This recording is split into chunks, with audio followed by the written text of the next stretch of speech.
Ibi bigambirwa chairman w'ekibiina kya NRM omuri Bushenyi Dr. Alhaji Hassan Basajjabaraba obwabire natongozaho okutandika okurondera NRM obushagiki aha rurengo rw'ebyaro mpaka ha district omuri Bushenyi. Lero aba batu kugira ngo tubabuza kugira flag bearer abantu ba leaders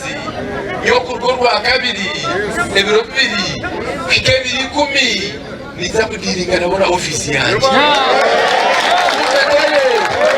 kana kamera ba flag bearers na nabanda barya bakansana mustamina ba flag bearers bagenzi banyu. Aba bagarukire bajumirira akaruru k'edini akariyo nikeyongera omuri Bushenyi. Ngana mugambere dini nimbata kubyetegereza umuntu areka kwija kazo mu dini ukashanga nonda ngo cicire ciko uziteko mu kerezia uziteko mu kanisa rero yeta abantu otumwije abana musabira kana agira ngo umuntu twakube kitega arondekera amuyuze kibo rwori kitega hado ronda ukano n'abasiramu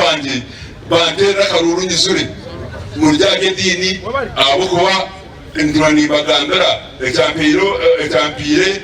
okwebembera kusenya myaka 10 n'abantu obutagendera dini. Honorable Annette Katusime uri mu cyaro myishengero ahabwa Bushenyi district arugiro yashobora enshonga zitari zimwe na zimwe eziriyo nizimusisira akaruru mu district ya Bushenyi. Ekiriyo nikikashisha ni propaganda harimo ibishuba byinshi ebiriyo nibishisha karuraka ecyo kubanza n'ekishuba cy'esente Annette aleta t-shirt owabajishwire ya mutwaro tinka kushashwire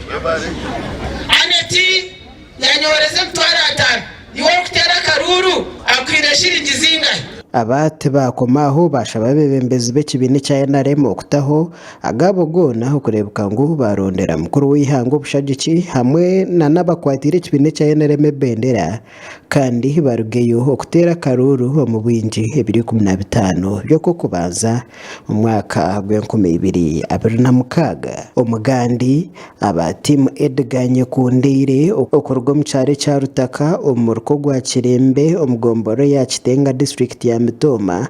bacira mu kuronda bushagiki omu bantu babo ejo handijo obwo barakwenda ngo omwana Edgar Linda hamwe na President Museveni babase kusinga karuru mu kishanja ekirukwija abo kuba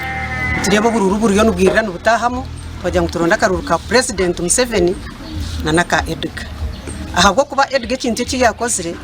ubu yabe yaturetera timu yakinergaba yo kuragurura Mitoma abantu abaye batakwebasa kaza Mitoma kuraguza ya timu ya Edgar Nyekundire twijo mwanya ubu ogwartaka nanye ndyo mutuze wartaka twiza kushaba umwami babugumira neka yawe akaruruka Edgar mazima twantu kushaba ngo katuhereze kuko kutureba timu yona. Edgar Linda tiyakomaho yaraganisa abantu begombora ya Katenga na Ruhinda yona okwarkwija kukora cyone kiri kubasika okureba ngo ijuka omuntu wa hansi yaba yagira mu ntebe okurabiraho mu kubakorera ebintu ebitwire birye kizibu kandi biri kuteganisa omuntu wa butosha. Abantu ba Katenga Kirembe nimbasima ntayine bugarukiro kandi nimbaraganisa ngo umuntu w'umuriyo n'umuhendekera kusherura karuru n'umuntu aruwe ahabwo kuba nitwenda kugira memba wa parliament w'abantu. Edgar Linda kando yesimbira bwa MP Ruhinda yasima timu Nyekundire ahabwo bushagiki hamwe na rukundo okusherura karuru ka President Museveni na karuru ka Arinda Edgar Rwambika aka house to house uburespaza kwita grassroots mobilization kandi kigenderirwe mu kwigereba ngo vota tana 2015 yo kubanza yayeyongeraho.